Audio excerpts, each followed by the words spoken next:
Frères et sœurs, il y a pratiquement 100 jours, nous sommes entrés en confinement.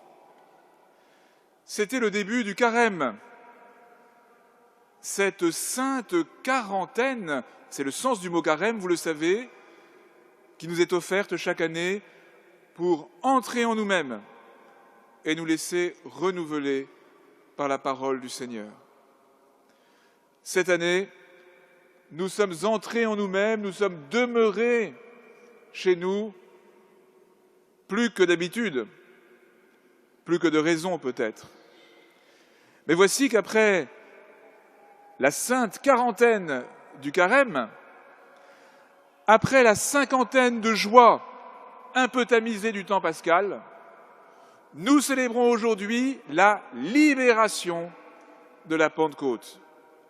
La Pentecôte, c'est l'Esprit Saint qui vient déverrouiller non seulement le cénacle, mais déverrouiller les cœurs pour qu'ils puissent entrer pleinement dans la joie du Seigneur afin de la partager. Quelle étonnante coïncidence que le confinement avec le carême et le déconfinement avant la Pentecôte. Cela nous aide à percevoir, chers frères et sœurs, que ce que nous célébrons dans nos églises, la parole que nous écoutons, les sacrements qui rendent le Christ présent, ne sont pas à côté de ce qui se passe dans le monde, mais viennent l'éclairer, lui donner toute sa signification pour que l'amour de Dieu entre dans le monde et le transforme. Le temps de la liturgie n'est pas à côté du temps de la cité.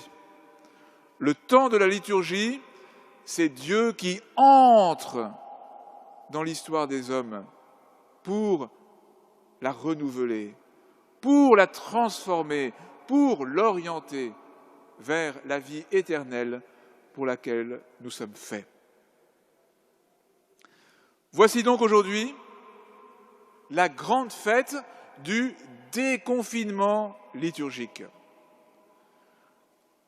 Le Christ ressuscité est entré dans les portes closes du cénacle, déjà. Nous l'avons entendu dans l'Évangile. Et il a dit à ses disciples ce que l'évêque a le bonheur de dire au début de chaque Eucharistie, « La paix soit avec vous ». Mais cette paix, proclamée par le Christ, accompagnée de son souffle, elle s'accomplit pour les disciples par le don de l'Esprit Saint. Ce n'est pas simplement une paix proclamée, ce n'est pas simplement un souffle sensible, c'est le souffle même de Dieu qui pénètre le plus profond des cœurs et qui vient nous donner en vérité la paix du Seigneur. Certains d'entre nous ne sont peut-être pas en paix aujourd'hui. Certains ont souffert du confinement, par les deuils, je l'ai dit, par un sentiment d'isolement, et pour certains, je le sais, d'abandon, voire de désespoir. Je pense aussi aux personnes très âgées, malades, qui ont vécu ce confinement dans un excès d'isolement, malgré beaucoup d'initiatives, et je me permets de saluer celle du Père Philippe et d'autres prêtres du diocèse auprès des malades. Peut-être que certains d'entre nous aussi se sont demandé si l'Église avait toujours les bons moyens, le bon ton pour répondre à cette situation. Quel que soit notre état d'esprit, avec un nœud minuscule à chacun, l'esprit avec un nœud majuscule vient nous donner la paix, vient nous donner la joie qui est plus profonde que tout ce qui peut la remettre en cause. L'esprit vient se répandre au plus profond de nos cœurs. La paix que nous donne le Christ ressuscité par son esprit, ce n'est pas une paix qui nous rendrait statiques. La paix du Christ ressuscité, c'est le souffle qui nous envoie en mission. Et c'est cela qui est le plus important aujourd'hui.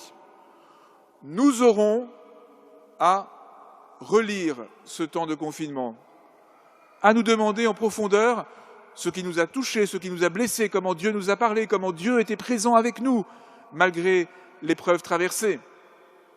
Mais tout cela en vue de l'avenir, en vue de la mission à laquelle nous sommes appelés d'une manière renouvelée. Au tout début du confinement, je suis venu ici, à la cathédrale, confier le diocèse à l'intercession de notre chère Sainte Geneviève, dont la châsse se trouve ici. Et j'ai enregistré un message pour chacun d'entre vous, pour tout le diocèse, en disant mon triple désir au seuil de ce confinement, dont, comme vous, je n'imaginais pas qu'il serait aussi long. Que chacun sente que l'Église était bien vivante pour l'accompagner. Que les pauvres ne soient pas oubliés. Et que l'après-confinement soit un temps de renouveau pour la foi. Par tant de belles initiatives, des prêtres, des laïcs, des diacres, des consacrés, notre Église a bel et bien vécu durant ce confinement, et j'en bénis le Seigneur. Par des initiatives qui ont permis que, malgré les précautions sanitaires très contraignantes, les plus pauvres soient accueillis, servis, encouragés, nourris. La charité s'est bel et bien déployée durant ce temps de confinement. À nous tous maintenant de faire en sorte que la troisième dimension, la dimension la plus importante, celle d'un avenir missionnaire, un avenir rempli d'espérances partagées, puisse se déployer.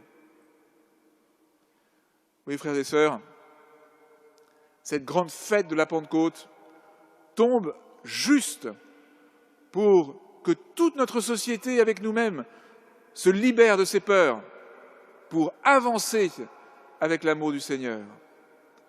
Le don qui nous est fait, c'est le don de la paix profonde dont chacun d'entre nous, tel qu'il est, a besoin.